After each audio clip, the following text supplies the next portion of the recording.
जो स्वभाव से ही राजकुमार हैं, छोटे बच्चे जैसा जिनका हृदय है, छोटे बच्चे जैसे ही जिनके हाव भाव हैं, और वैसे ही प्योर सॉफ्ट उनके विचार और उनकी बुद्धि है, ऐसे मिथुन राशि के जातकों को मेरा प्रणाम है। स्वागत है आपका दीपा ज्योतिष में, और स्वागत है मेरे चैनल 21st सेंचुरी मॉम में। आज बात करेंगे कैसा रहेगा अक्टूबर का महीना मिथुन राशि के जातकों के लिए।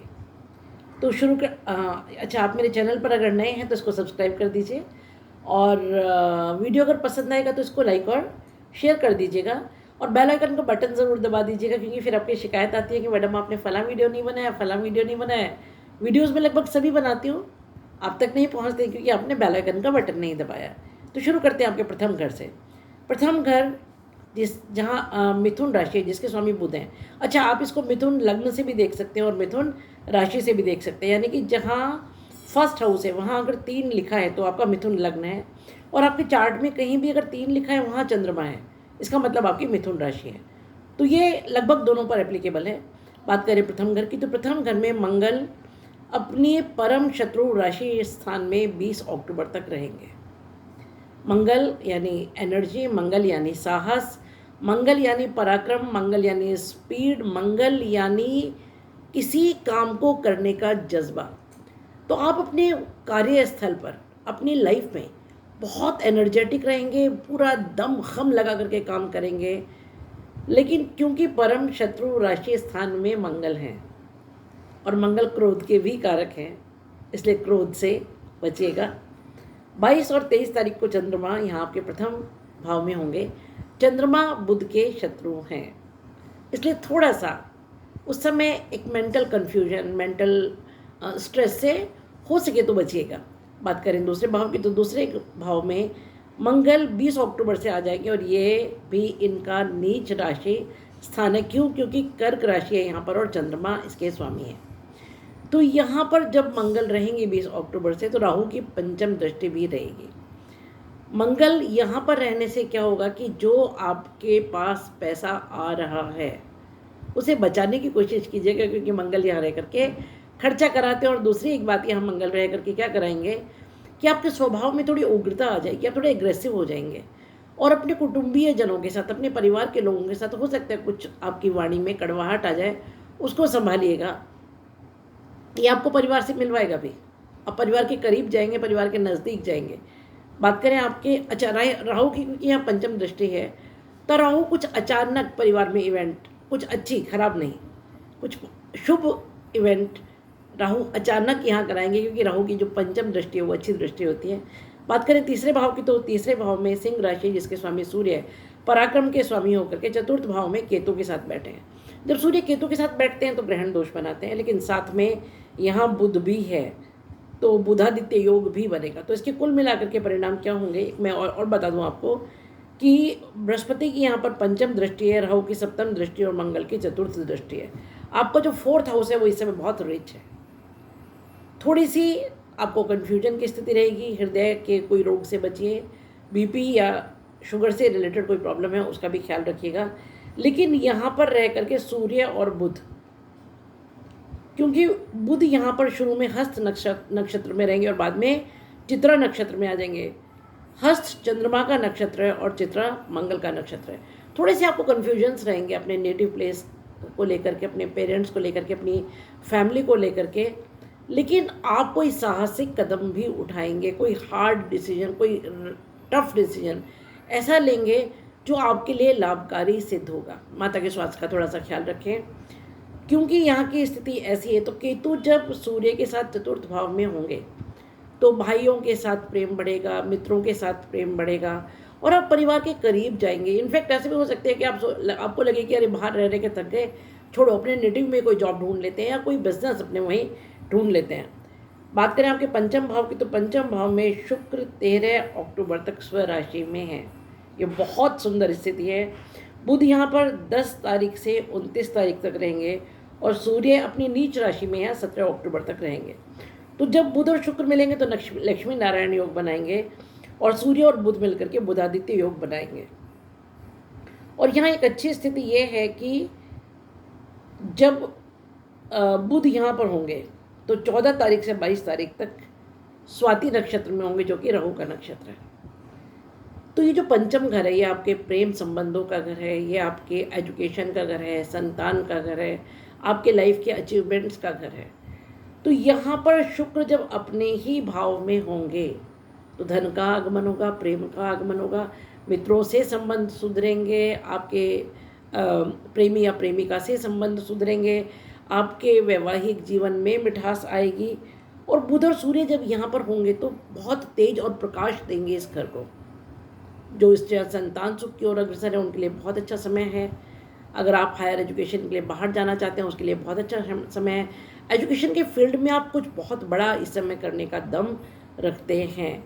ये पंचम भाव इस समय बहुत बली है और आपको बहुत कुछ करने के लिए प्रेरित करेगा। और सबसे सुंदर बात क्या है कि इस समय शुक्र, बुध और सूर्य तीनों की जो सप्तम दृष्टि, पूर्ण दृष्टि है, वो आपके 11वें भाव पर रहेगी, जो लाभ और इच्छा पूर्ति का भाव है। तो लाभ होगा, कोई विशेष इच्छा पूर्ति होगी।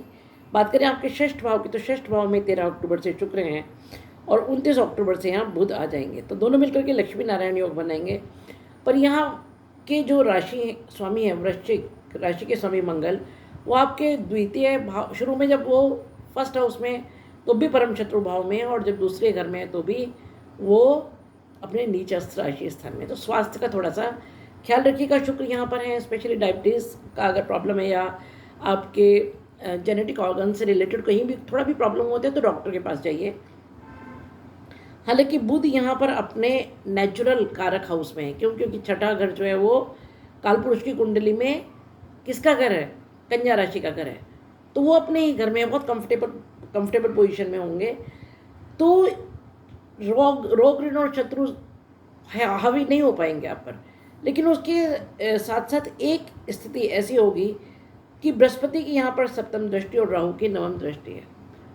तो बृहस्पति की सप्तम दृष्टि तो बहुत अच्छी दृष्टि है, आपको सेव करेगी, रक्षा करेगी इन सब चीज़ों से।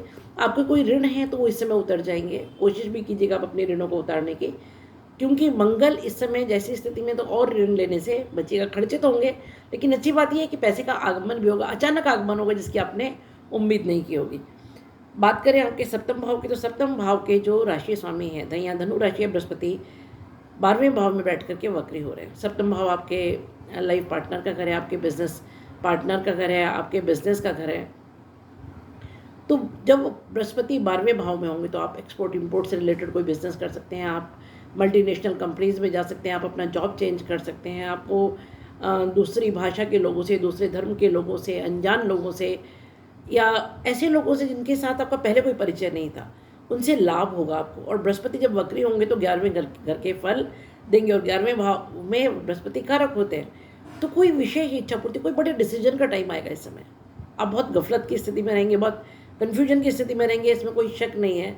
लेकिन उसके बावजूद आपके पेरेंट्स, आपकी फैमिली आपको सपोर्ट करेगी इस समय। आपका स्पाउस आपको सपोर्ट करेगा और आपको दिखाएगा कि देखो यहाँ ये कमियाँ रह गई थी, ये गलत किया था, इसको सुधार लो। अगर इसको सुधार लोगे तो चीज़ें बेटर हो जाएंगी। बात करें अष्टम भाव की, तो अष्टम भाव के जो स्वामी हैं शनि, वो नवम भाव में वक्री हो रहे, तो अष्टम के भी फल देंगे। और अष्टम पर बृहस्पति की नवम दृष्टि है जो कि अमृत दृष्टि है, और मंगल की 7th दृष्टि है। अष्टम भाव पाताल का भाव है, गुप्त रहस्य, गुप्त ज्ञान, ससुराल का भाव है, ऑकल्ट का भाव है, ये ट्रांसफॉर्मेशन का भाव है। यहाँ से हम मृत्यु और जीवन का विचार करते हैं। तो बृहस्पति की नवम दृष्टि यहाँ पर अमृत दृष्टि होती है। तो कोई प्रॉब्लम आएगी अगर, तो उससे बृहस्पति आपको निकाल कर ले जाएंगे। मंगल सप्तम भाव में जब उनकी दृष्टि, या अष्टम भाव में जब उनकी दृष्टि होगी, सप्तम दृष्टि यानी 7th एस्पेक्ट ऑफ मार्स, तो क्या होगा कि इस घर को एनर्जाइज करेंगे। मैं हमेशा बोलती हूँ कि पाताल यानी अष्टम भाव पर जब भी कोई अग्निग्रह यानी सूर्य या मंगल की या तो उनकी प्रेजेंस वहाँ हो, यानी कि वो यहाँ बैठे हुए हो, या फिर उनकी दृष्टि हो, तो इस घर को एनर्जाइज करते हैं। ऑकल्ट की तरफ आपका ध्यान जाएगा। रिसर्च में आप कुछ बहुत बड़ा करेंगे, जिस काम को आप पहले से कर रहे थे उसमें भी कोई बहुत बड़ा कुछ करके दिखाएंगे। बात और ससुराल पक्ष से आपको लाभ होगा। बात करें नवम भाव की, तो क्योंकि यहाँ शनि वक्री है 4 अक्टूबर से, और शतभिषा नक्षत्र में है जो कि उनके मित्र राहु का नक्षत्र है। तो शनि जब राहु के नक्षत्र में होंगे तो राहु की तरह बिहेव करेंगे, और ये भाग्य भाव है, तो अचानक भाग्य में कुछ उछाल आएगा। शनि जो धीमे धीमे चलते हैं, शनै शनै। लेकिन राहु कौन है? राहु तो अचानक, प्रस्फुटन, ambition, out of box thinking, unlimited thinking, अमर्यादित सोच और अनकन्वेंशनल तरीके से कुछ काम आप करेंगे जिससे आपका भाग्योदय होगा। बात करें आपके दशम भाव की, तो दशम भाव में राहु उत्तर भाद्रपद नक्षत्र में, जो कि उनके मित्र शनि का नक्षत्र और तुला नवमांश में, ये बहुत सुंदर स्थिति है। 10वां भाव आपके पिता का भाव है, कर्म भाव है। इस समय आपके वर्क प्लेस पर कोई बहुत जबरदस्त अचीवमेंट आप करेंगे, क्योंकि और न्याय के साथ करेंगे। आपके शत्रुओं का नाश होगा और कुछ आपको फाइनेंशियल बेनिफिट होगा, क्योंकि तुला नवमांश शुक्र का नवमांश है। शुक्र प्रेम के देवता हैं, शुक्र ज्ञान के देवता हैं, शुक्र राक्षसों के गुरु हैं, शुक्र धन संपदा के देवता हैं। और उसके अलावा क्या है कि शुक्र वैभव देते हैं, शुक्र धन संपत्ति देते हैं। तो आपके वर्क प्लेस से ये बेनिफिट्स आपको मिलेंगे। वर्क प्लेस पर आपका प्रमोशन, कुछ हायर अचीवमेंट्स और अचानक और न्यायपूर्ण, क्योंकि शनि के नक्षत्र में है। और ये जो शनि और राहु का जो एक दूसरे के नक्षत्र में जाना, जो इंटरचेंज है, कि बहुत बड़ा राजयोग है। जब आपके भाग्य का स्वामी कर्म के नक्षत्र में और कर्म का स्वामी भाग्य के नक्षत्र में हो, ये बहुत बड़ा राजयोग है। आप बहुत ज़बरदस्त मेहनत करेंगे, लगातार मेहनत करेंगे, कॉन्स्टेंटली मेहनत करेंगे और कुछ ऐसा अचीव कर पाएंगे जिसकी आपको उम्मीद नहीं थी।